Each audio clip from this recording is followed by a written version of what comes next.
Hello and welcome everyone here in person and online, also from my side. I'm Alina Holzhausen from the British Institute of International and Comparative Law.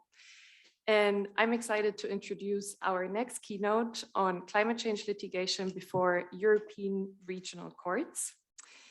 I introduce and welcome our panelists for the session, Tim Eicke and Marc. Tim Eicke is judge of the European Court of Human Rights, elected in respect of the United Kingdom.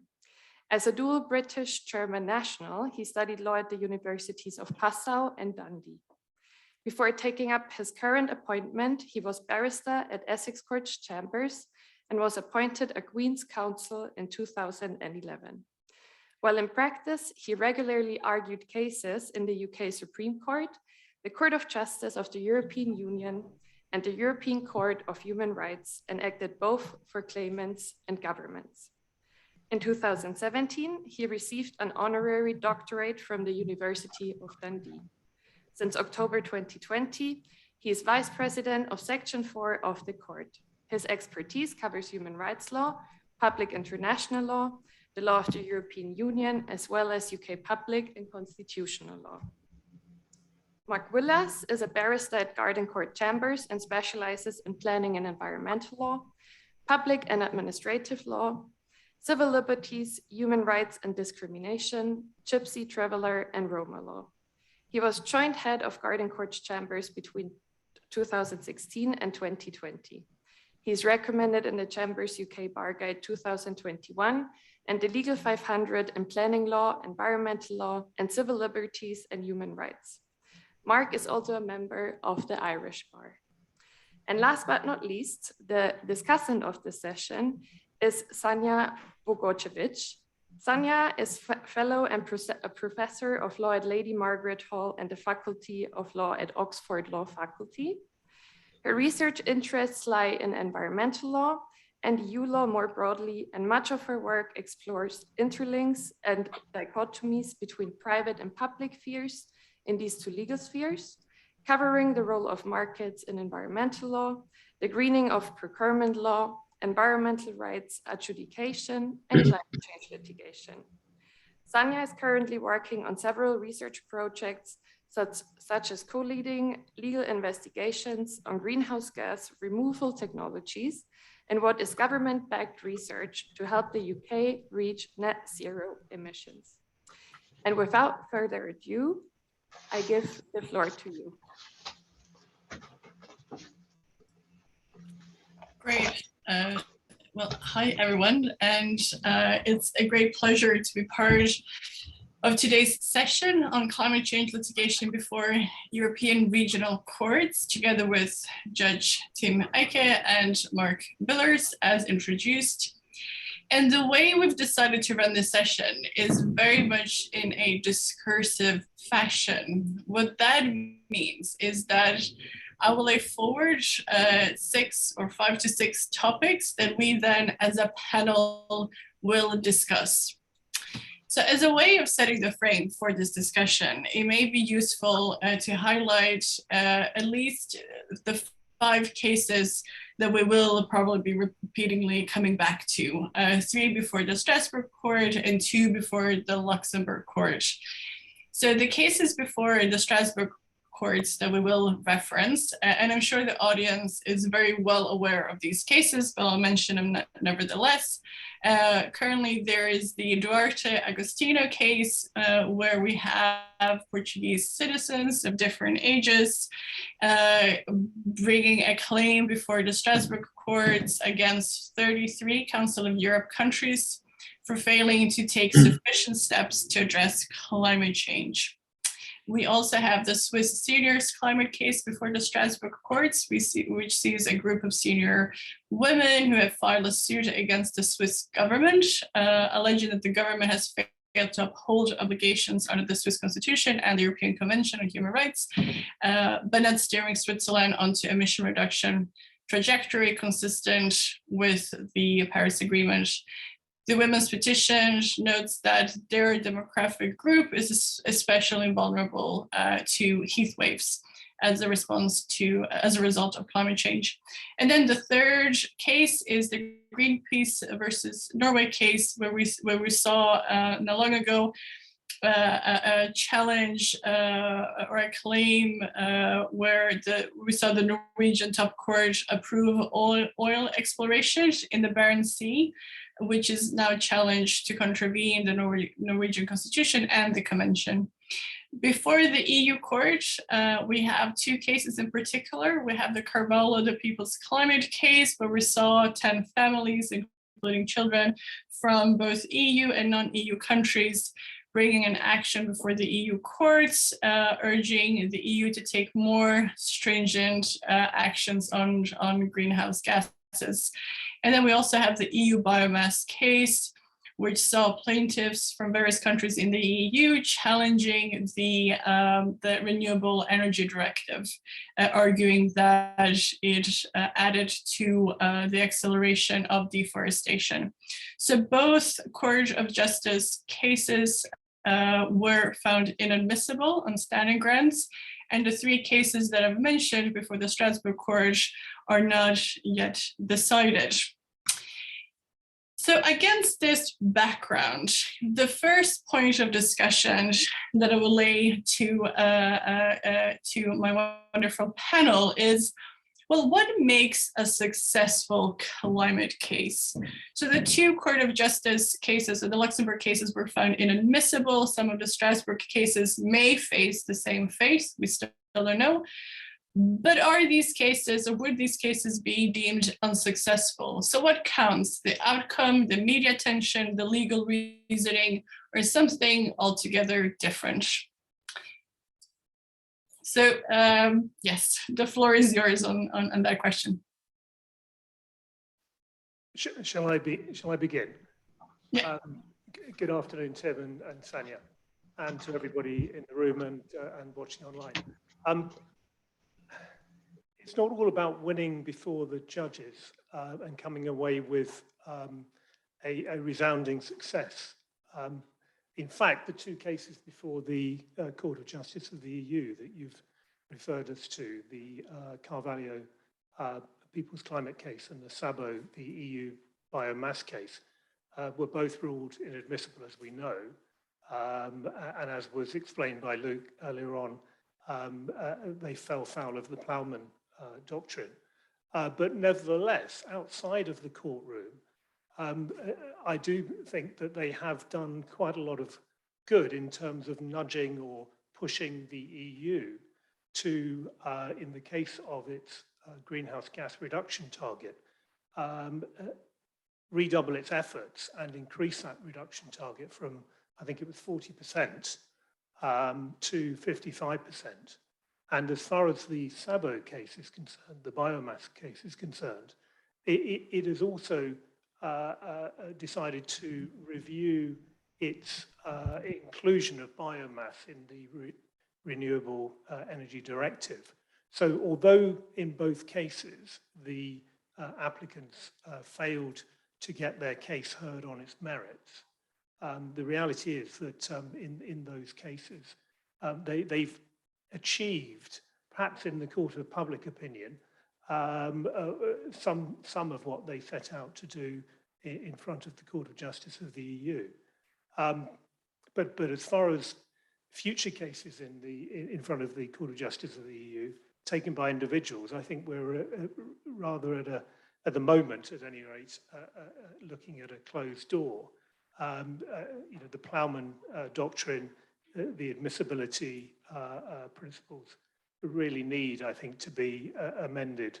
And there's been call for that from Advocate Generals. I think Advocate General Jacobs has been highly critical of it, and also other organisations and committees. The Aarhus Convention Committee has been critical of it too. So that's the position in the Court of Justice of the EU.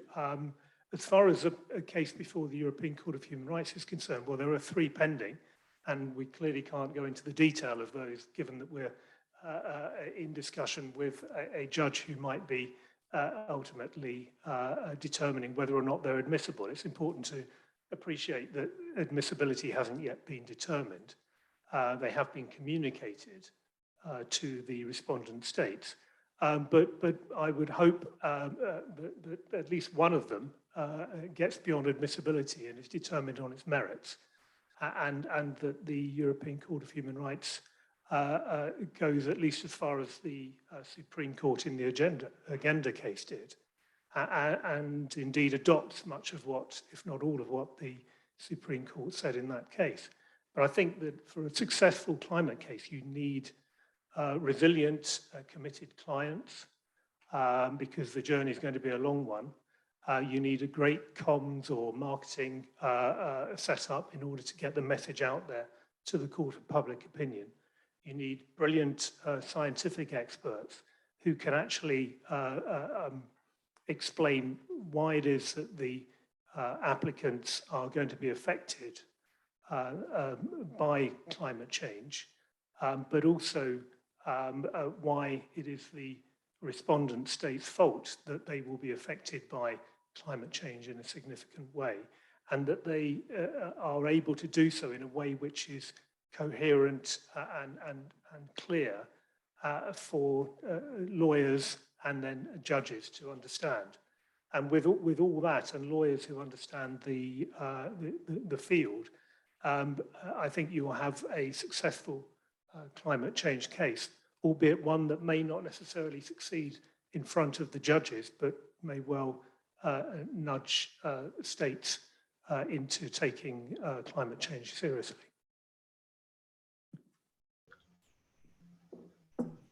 Great, thanks for that. Tim, would you? Yeah, well, perhaps I will, as far as I can. Thank you, Sanja, for the introduction, for kicking us off. Good afternoon, Marc, and everybody in Hasselt and in online. I'm sorry I can't be with you in person.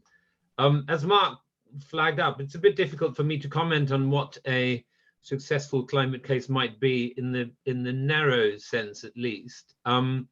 But I think it is worth highlighting the point Marc made, that that there is more to the litigation than winning in the courts. It seems to me. As we all know, and lots has been written about this, there are quite significant potential admissibility and merits hurdles for a case to overcome to be successful in before the Strasbourg court. And but that being said, one can already, the discussion, especially of the Duarte Agostinho case in the press, in the public, has no doubt an effect, and therefore already adds to the success. The clients or the applicants may not necessarily register that as the success they would like, but I think again, Marc identified it in relation to potential clients, but I think it is true. This is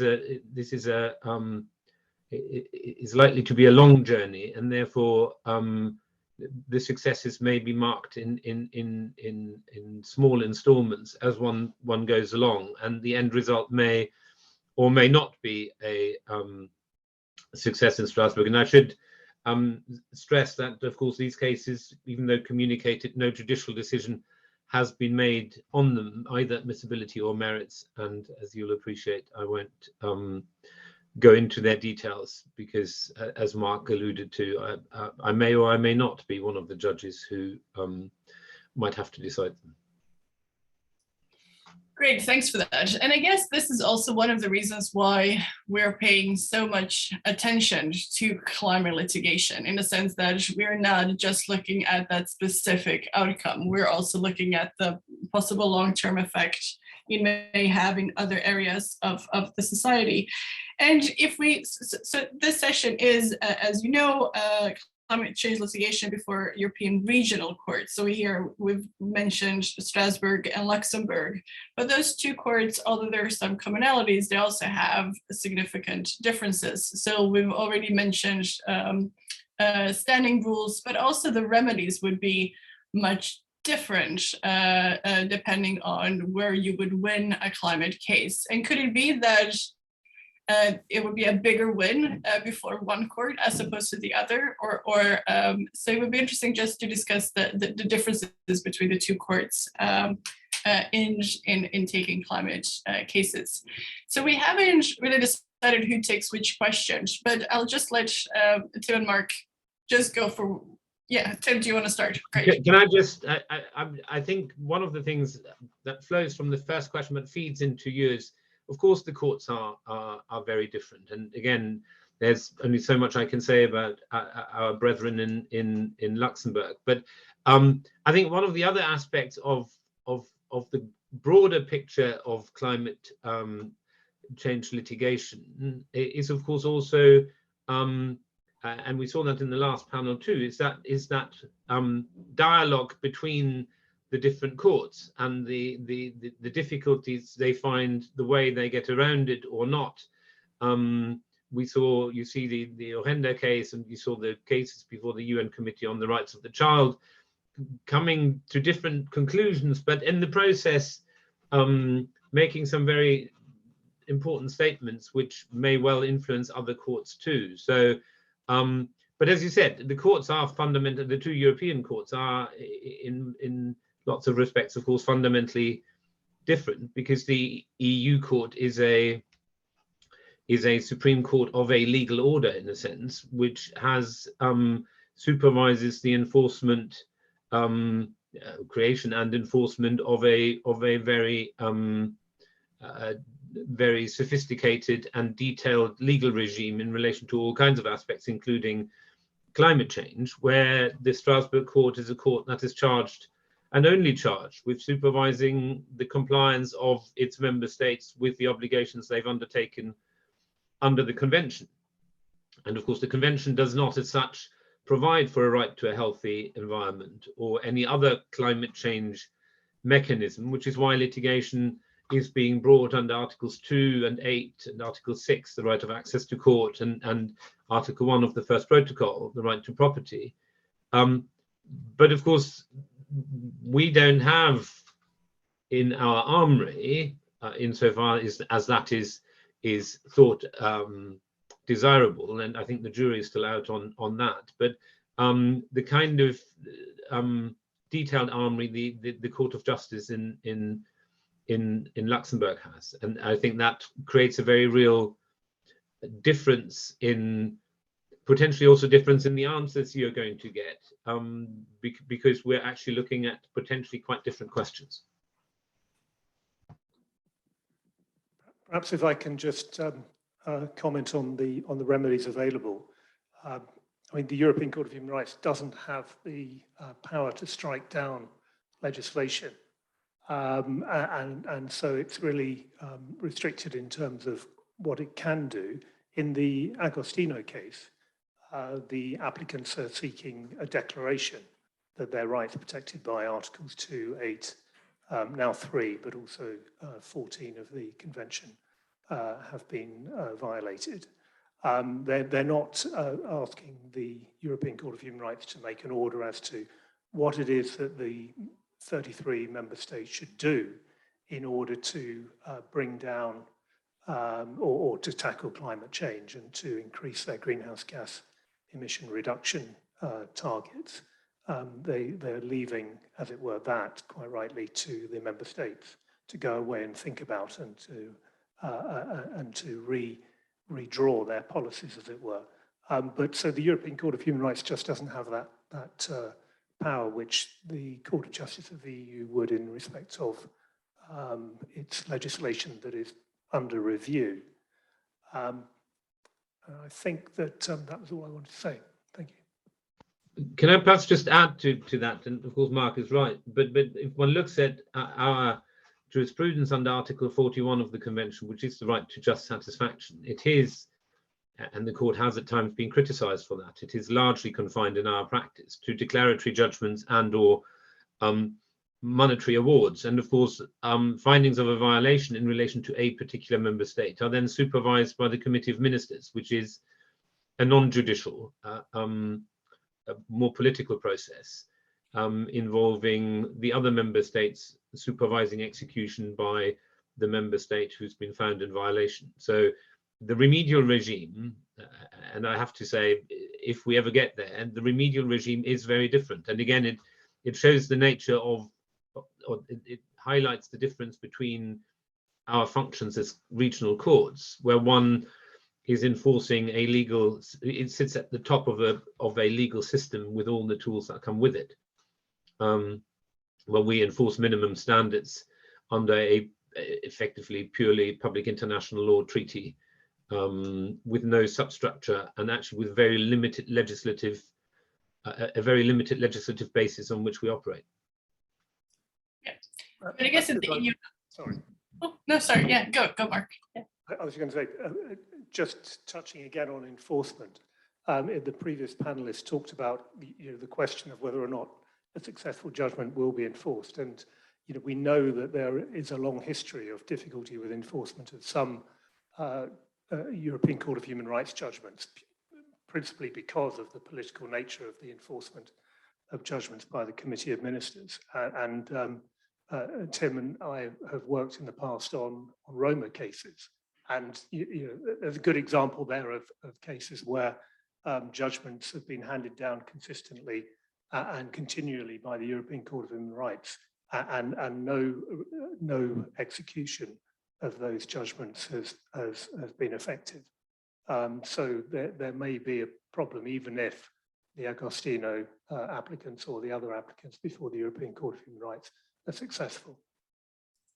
And I guess on that point, I mean, there's even if the Luxembourg court, in that regard, there's all the financial sanctions that it can impose. We see this with the recent rule of law problems across Europe, that there are obvious limitations, even with the more muscular powers of the Luxembourg court with regards to enforcement. But if we think about... Sanja, can I just, on that point, I mean, I think that raises quite a fundamental question, and you may be coming to that, but it raises quite a fundamental question about the role of the courts in this process as a whole. Because, I mean, as you said, the EU law regime doesn't only have the Court of Justice, it has all the national courts acting when they are acting under EU law as EU courts.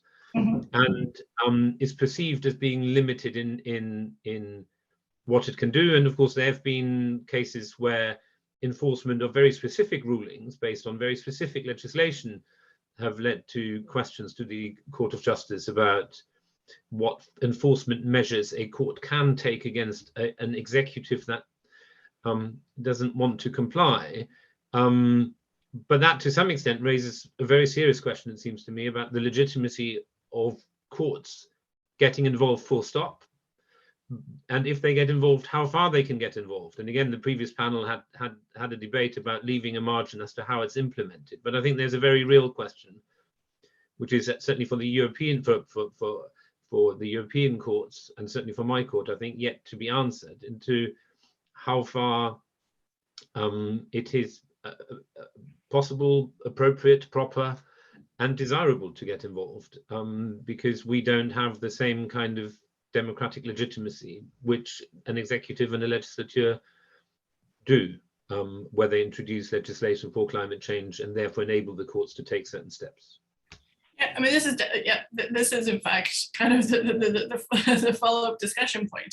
In a sense, the benefit, I assume, with the regional court is that when it delivers a judgment, well, one of the benefits is that it has the impact in a much broader, it has a broader judicial scope, at least with the Court of Justice it does. The fact that it becomes the law in all those member states.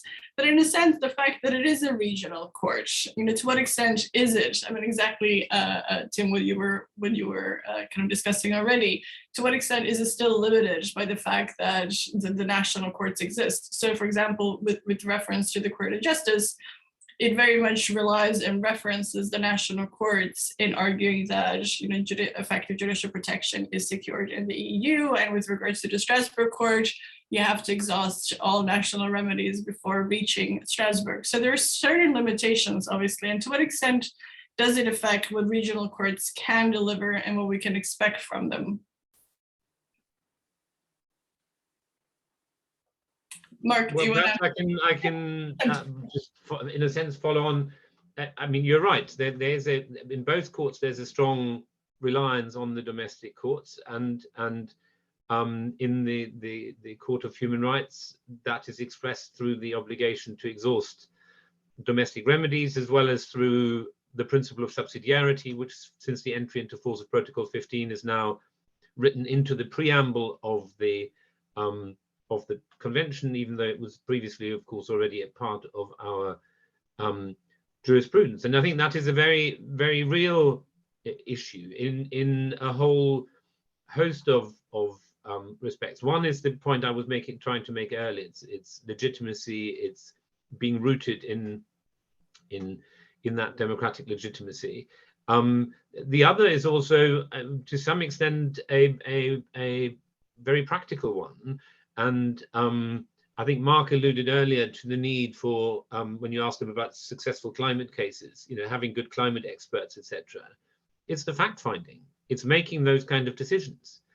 Without the benefit of domestic courts having done what they do best, namely hear cases, hear evidence, determine the factual situation, that puts a court like ours in a very difficult practical position to try and ascertain these things ourselves, and that is one of the reasons why exhaustion is so important. The other being the public international law principle that states should be given the opportunity to rectify any deficiencies, any failures of compliance or alleged failures of compliance themselves before being adjudicated upon by an international court. And that, I think, is very important. And as I said, the fact finding is, especially as to the kind of detail we're potentially talking about, is I think quite an important practical consideration to bear in mind. Just following on from Tim's point there, as far as the science is concerned, I'm going to suggest that the science is clear, that we have the IPCC reports, and that the member states, having signed up to the Paris Agreement, in effect have accepted that science, and indeed an obligation to use their highest possible ambition to tackle climate change and keep us well below 2 degrees and preferably down to 1.5 degrees. So that I think is clear. What I would say is that if one were to bring a case before the European Court of Human Rights, it would be unwise to argue, probably correctly, I'm sure correctly, that in fact 1 degree of temperature rise gives us dangerous climate change, in circumstances where that will be disputed by respondent states who might say to themselves, well, we've signed up to Paris, but we're not going beyond that. And in those circumstances, one would have a battle of experts, and the European Court of Human Rights would not engage in the determination, I would have thought, of who's right and who's wrong. But the reality is that over in the States, our Children's Trust are arguing in each and every one of those cases that they're bringing before the US courts that 1 degree is 1 degree too much and causing dangerous climate change. And I don't suggest that they're wrong. In fact, I think they're right about that, having seen the evidence they're relying upon. But in a regional court like the European Court of Human Rights, it seems to me that one has to be realistic as to how far and to what extent the court itself might engage in an argument between states and applicants as to what is and what is not dangerous climate change and what is the science underpinning that. Can I just a point in reply to that, in a sense, and whatever one may say about, and as you're all aware, that there are still suggestions out there that the science isn't quite as clear as it's suggested, though I personally can see Marc's point. But I think the issue for me is more one of the technical details. So it's not the overall science. It's not the IPCC standards, the Paris Accord standards. It's the, if you're operating within a system where you have to show that you are individually affected in order to claim victim status, or to engage seriously individually affected in order to engage the protection of Article 8 potentially, that needs to be established, and that needs to be established on evidence. And it seems to me that is the kind of detailed assessment where you don't, where the national courts are just better placed than a regional court would be. So it's not necessarily the argument about the global picture, but it's trying to make the case and the facts and the found facts fit the test that they need to fit in order to get through the door. I was just going to come back and say one more thing, but without necessarily in reference to a particular case before the European Court right now. But there is, in my view, potential for, and again, I'm not talking about any of the cases that are before the European Court, for youth and those representing them to argue that a government's policy in tackling climate change, which is reliant on negative emission technology, carbon capture and storage, untested, untried, speculative, high-risk policy, is going to have or put youth and future generations in a position where they will bear the burden of those risks and may well find it impossible to bring us back, as it were, to net zero by 2050. And in that situation, where one's looking at the future and one's looking at the future in terms of victim status of youth who are putting a case before the European Court of Human Rights, I don't think you necessarily need that in-depth fact-finding exercise to reach the conclusion that they are being disproportionately affected because of their youth, their age, by virtue of, as in the Neubauer case, a government making a choice which puts them second and as it were, puts the emphasis instead on making it life easy for the generations of people like me. I mean, that is very much the claim that Climate Earth is arguing against the net zero strategy of the UK government, as summarized. I mean, won't considering that we'll have net zero after 2050, I guess that greenhouse removal projects will be used for all of the net zero greenhouse gas emissions. But that is perhaps. Well, can I just, yeah, I just wanted to say, of course, that's where Marc is the advocate and is entitled to take that view. But I think, you know,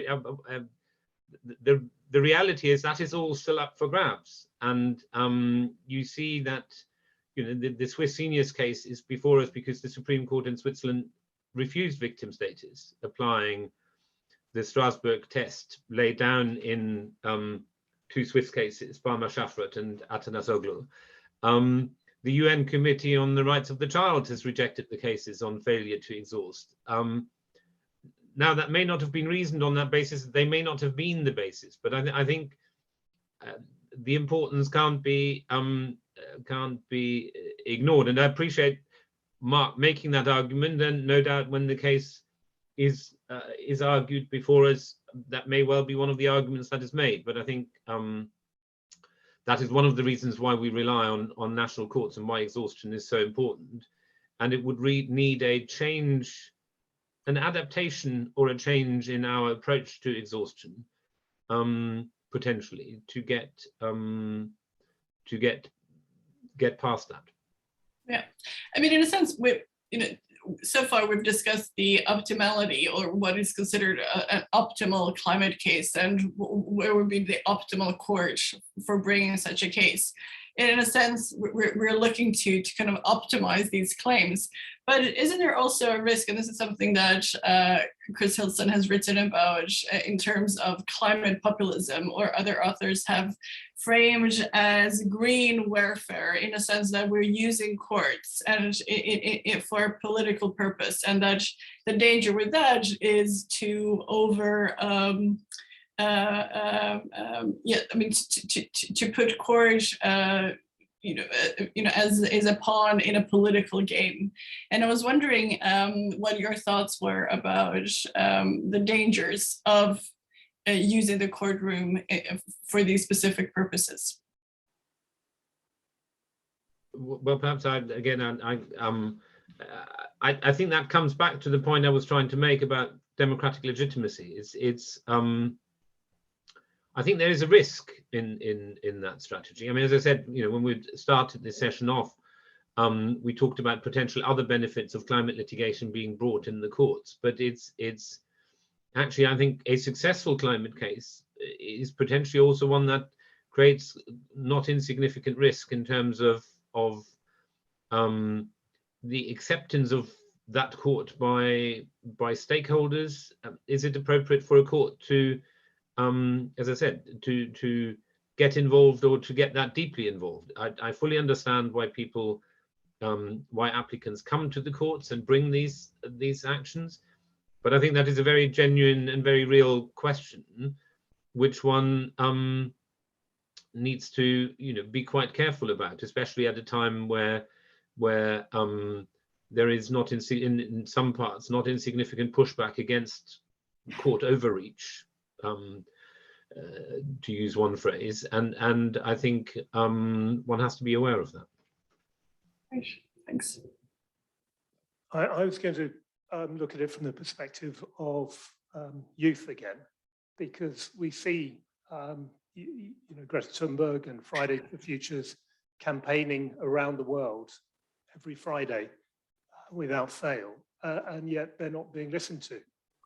And so it's only natural that they're going to turn to lawyers and then judges to try and push states to comply with their obligations. And I don't think that courts can avoid dealing with the issue when they do so, because what will happen is that the rule of law will go down in the estimation of those young people. And it's those young people that we're going to need to, ensure that we, as a race, are sustainable. And I think that there are obviously enormous hurdles, procedural hurdles, and that said, I think the European Court, in order to play its part in the role of solving this crisis for humanity, will need to be, and I'm sure it will be, imaginative in the way that it addresses cases that are brought before it. Can I just want to make clear, I'm not saying that this is a reason not to be involved. As a court, of course, the court cases brought before it will be looked at in line with the requirements of the convention as laid down by and our established principles and our established approach to cases. But I think one has to look at the rule of law beyond that. It is, and I think that's how I'd understood Sanja's questions, is there a risk in bringing cases to courts and thereby forcing courts to engage with something which actually there's a question whether in the constitutional structure of whichever system they operate in, that is their legitimate role. I mean, ultimately a court, once seized of a matter, is required to answer it, and of course the court will. The question really is, and that's how, as I said, that's how I was looking at it. Is there a risk in the kind of lawfare approach that actually, in the long run, forces courts to take positions which are in the constitutional structure are create more problems than they bring solutions? Great, thanks so much. So, yeah, Marc. Sorry to come back. So, yeah, I understand that entirely. And but I think if you've got a breach of human rights, then human rights courts are going to have to deal with it. But it may be that it's the answer is that the Strasbourg court explains how you deal with it, but then ultimately says to the domestic courts, you know, this is a matter for you, and gives that guidance to the domestic courts that it clearly needs throughout Europe. And if there's consistent guidance coming from the Strasbourg court on the way in which to approach these cases, then that will, I think, be a huge benefit to all those at a domestic level who otherwise are, you know, marching up and down the streets on a Friday and getting nowhere in terms of persuading their politicians to take adequate steps. Great. So we are quickly running out of time. Just as a final and a very brief final point, and this is not to suggest that you have taken polarized visions or viewpoints on our different discussion points, but the final question is, one of you is a judge and one is an advocate, and would any of your answers to today's discussion be different if your roles were in fact reversed? Do you want me to kick off again? Sure. The answer is I don't know, but I assume they would. It's in the nature of the job, so to speak. I mean, as the introduction made clear before, I became a judge at the Court of Human Rights. I was an advocate, and as Marc alluded to, we have met in court before, and I think advocates have to, by necessity, deal in arguability. It's about advancing their client's case before a court and trying to persuade a court to be, as Marc put it earlier, sufficiently flexible and welcoming of their client's case. I must say, my personal experience is not that I've forgotten everything I learned and did in my many years as an advocate, but the role is very different, and the weighing up that has to take place is different, and ultimately my obligation is to the convention and the court and not to a client. And that, I think, means that invariably, if the roles were reversed and I were sitting and hassled and speaking as an advocate, I would make similar arguments to Marc, which as a judge I couldn't now make, and I couldn't even now tell you whether I would accept or not. It's an excellent question and put me on the spot, I have to say. And I mean, the reality is, I suppose, that the weight of responsibility that one must have as a judge, it will influence the answers that I would have given if I'd been in Tim's role, or in Tim's feet, as it were, or perhaps his shoes. I'm sure that I would be much more circumspect about separation of powers and matters of that nature, and possibly exhaustion of remedies. But nevertheless, I think all judges now are coming to appreciate that you know, one cannot simply push aside arguments brought by applicants who are clearly showing that governments are failing their obligations to tackle climate change.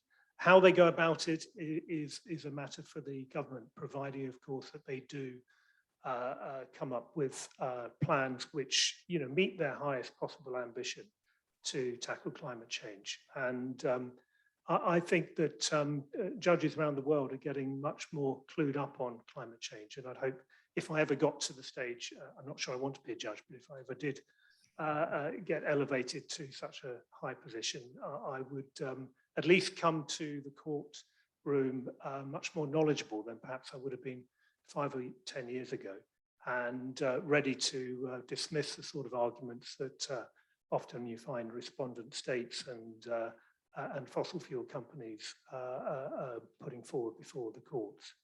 But no, I don't underestimate the degree of responsibility that Tim and his fellow judges have in their very important role. Can I just, I want to just an interesting point, to come back to the beginning. To some extent, of course, Marc is right. I mean, we are all much more informed, and the fact that you here have a panel with a judge and an advocate shows that. So there is, and the previous panel had a senior judge. You asked about at the beginning a successful climate case. The educational effect of these climate cases on judges and others, no doubt, is already a success, for want of a better word. Whether it will lead to success in the narrow sense will remain to be seen, but those are all I think important aspects, that this is being discussed in a way amongst the general population, but also amongst the judiciaries and the courts in a way it might not have been without it. Great, thank you so much. So we are 5 minutes behind schedule, and there are lots of questions in the chat. There is one question which I think we have discussed, the question whether which one is better suited, the fundamental rights protection before the Court of Luxembourg, Court of Justice in Luxembourg, or human rights in Strasbourg, in order to consider climate change action. So I'll list 3 questions, and then you can just decide which ones, if you want to answer all of them. So there is one regarding fundamental rights versus human rights, Strasbourg and Luxembourg, and that question is from Joshka Schlacke. We have another question from Annalisa Savaresi, and this is a question directed to Tim, and she writes that, I understand that Judge Eicke's reluctance to engage regional courts in setting climate targets. However, what about the role of the same courts in enforcing climate targets enshrined in national laws? This is something that the Strasbourg court has been doing for quite some time in other areas of environmental law. And the final question, I think we may leave it there because we're running a bit out of time. So Tim, do you want to start? And then Marc, you may also then chip in. Thanks. Yes, and let me start with I mean, the first one. I'm not necessarily one to say which one is the better, but I think I would highlight that when you look at the EU and the CJEU, you're not just looking at the Charter, and you're not just looking at fundamental rights. You're looking at a whole legislative and political framework within which that operates, with hundreds of thousands of courts across Europe doing that enforcing, as well as the CJEU. In Strasbourg, you're looking at a human rights court enforcing a convention which does not at the moment provide for a right to a clean environment or healthy environment. And proposals for a protocol were made again in September and are being looked at by the member states, but it's just not there at the moment. So, I think that needs to inform that answer. In relation to the role in enforcing standards in national law, that is of course right in certain environmental contexts, but tended to have been where it was very clear that there were clearly individualized victims of ecological disasters or accidents which could have been prevented but weren't, or where there was non-compliance with procedural obligations. I mean, I think one of the things where the court has looked beyond the Convention for inspiration was in relation to the procedural participation requirements under the Aarhus Convention. That is, however, the admissibility requirements were much more readily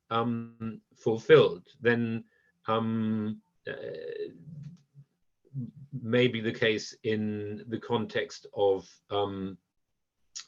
climate change obligations, and in particular if they are not enshrined as such in national law, but are government action plans in order to achieve, at a political level, in order to achieve the targets they agreed to under the Paris Agreement. So I can see the parallel, and I can see how that is the kind of case law one would try and build on to develop a case like that. But I think it's the admissibility requirements, the individualization of the victim, the establishment of a causal link, the exhaustion requirement, and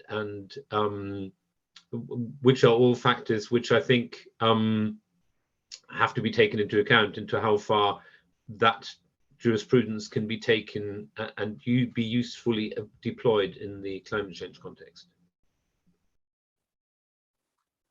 Just a very quick response in relation to the first question. In fact, the jurisprudence of the Strasbourg Court and the Court of Justice of the EU on climate change, I think, will, as it were, have a dual impact or a reciprocal impact. That, you know, one court's judgments in this field will no doubt influence the other. The jurisprudence, I think, will, I would hope, influence each other. There is a possibility still, I don't think it's yet happened, that the EU will accede to the European Convention on Human Rights. I can't remember quite where that saga got to, but I suppose there might come a time when there's a case before Strasbourg against the EU. And so that would be an interesting eventuality if it's a climate change case. But the problem with using the EU Charter on Fundamental Rights and going to Strasbourg, as I've said, is the problem with the Plowman Doctrine and admissibility. And so use it in the national courts and possibly, if you're lucky enough, get the courts to refer the case on to the Court of Justice of the EU. But otherwise, it's going to be impossible, I think, to get your case before the Court of Justice on an individual basis. Thank you. Great. Thank you so much, both Marc and Tim. I have greatly enjoyed chatting with you both today and earlier in the week. And thank you so much for the organizers for inviting me. Great. Sorry for interrupting, but I guess we will have to say some time for questions on site, because we still have people here who are very keen to hear from our speakers, I think, after this very insightful panel, before we all go for a well-deserved coffee without a storm outside, luckily enough. So any questions from participants on site? If you do, please state your name, because the panelists won't be able to see you. And then, of course, frame the question. One in the back.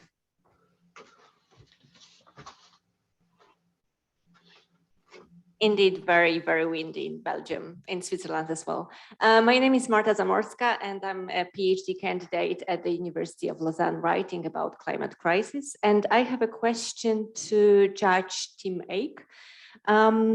It's a very personal question, I'm so sorry, and not very politically correct.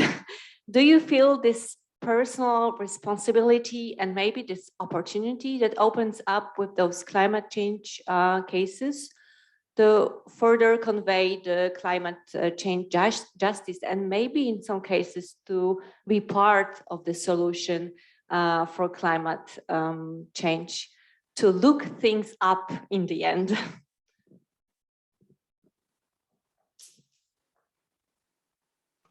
Do you want to collate a few questions, or do you want me to answer that straight away? I don't know if there are any other questions. Okay. Well, there are actually two, so perhaps we can collect them together. Okay, let's do that. Hi, I'm Maria Antonia Tigre. I'm the Global Climate Litigation Fellow at the Sabin Center at Columbia University. My question is related to the cross-fertilization of decisions in climate litigation between courts and the role of a potential decision beyond Europe. So for, considering, for example, that the Committee on the Rights of the Child drew on the jurisprudence of the Inter-American Court of Human Rights, and so how that potentially could expand beyond Europe. Thanks, Maria Antonia. Last one. Hi, I'm Kira Mani, I'm Professor of Environmental Law at Université Libre de Bruxelles. And my question is about the changing nature of applicants, or we talked about youngsters, we talked about grannies. And my question is about your feeling about how well connected these applicants are among each other and how much the strategic litigation approach cross-fertilizes each other. So it's kind of on the other side of Maria Antonia's question, I would say. Thank you.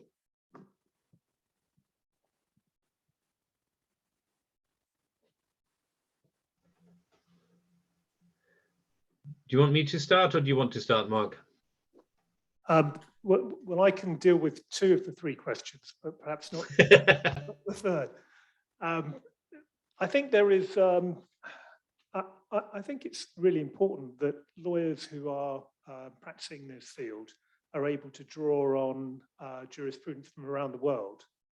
We've heard about the Pakistan case, the Indian case.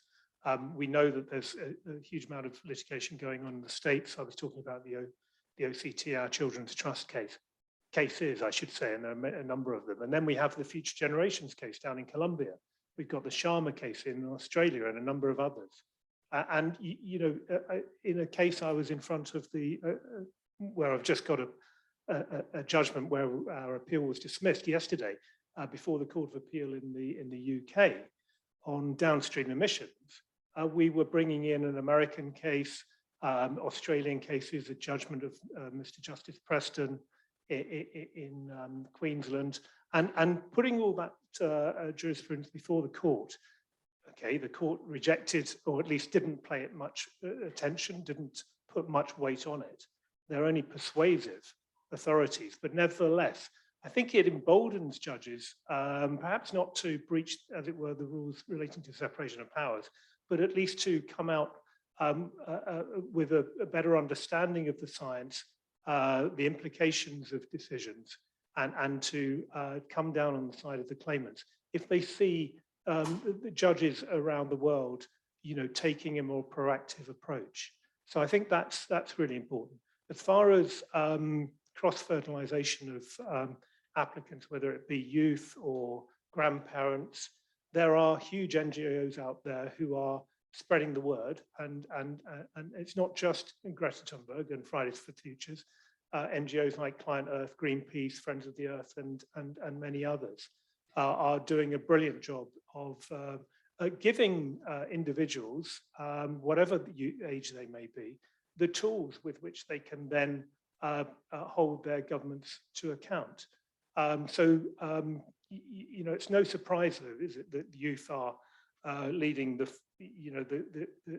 charge, as it were, the vanguard, because they can see that they bear no responsibility for what they're going to be experiencing in the future, and that if something doesn't happen now, they are going to be left, as it were, in dire circumstances. So no surprise that we have youth and we have people who are vulnerable to the effects of climate change bringing these cases. But the NGOs are doing a great job ensuring that the message gets out across the world to those vulnerable communities and children who are going to experience the worst effects of climate change for which they're not responsible. Thank you. I think just to, I can also probably, I can deal with the first 2. I think how interconnected the applicants are, I have no real sense, and it's not for me to answer. But in terms of, do I feel the responsibility and the challenge? I do feel a responsibility, a deep responsibility.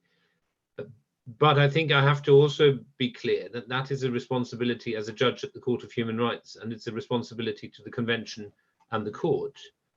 And in that sense, I'm not a climate change activist, and my responsibility and my challenge is to get these cases right within the framework within which I operate, which may not necessarily be the same right as members of the audience would think, or the answer I think is right might not be the same answer members of the audience think is right, because my role is different and my responsibility is, as I said, as a judge of a court of law under the European Convention on Human Rights, charged with supervising compliance with the obligations of the, in the climate change context, very limited obligations member states have undertaken under it. So that's, I think, as far as I can go. In terms of cross-fertilization of decisions, I can assure you that there is a very acute awareness of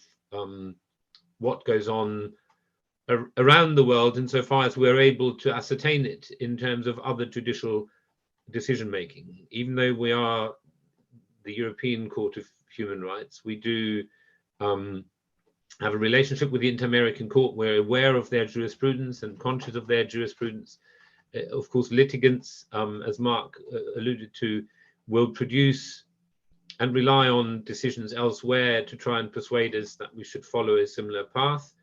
I think the court has a history of in its decisions to try and survey the field of relevant international law, insofar as it is relevant to the problem before us. So I think there is an acute awareness of what goes on well beyond Europe in terms of climate change litigation, both kind of ex officio, but also because that is being presented to us in form of argument, and the court has a established tradition to engage with that. But again, also conscious, of course, that it is an engagement with those decisions, fully conscious of the different regimes within which they operate, as well as the similarities that may lend themselves for a persuasive argument towards finding a solution under the convention. Okay, perfect. Thank you very much to both of you for answering those last questions. I assume we still could keep going and talking about this topic for several hours.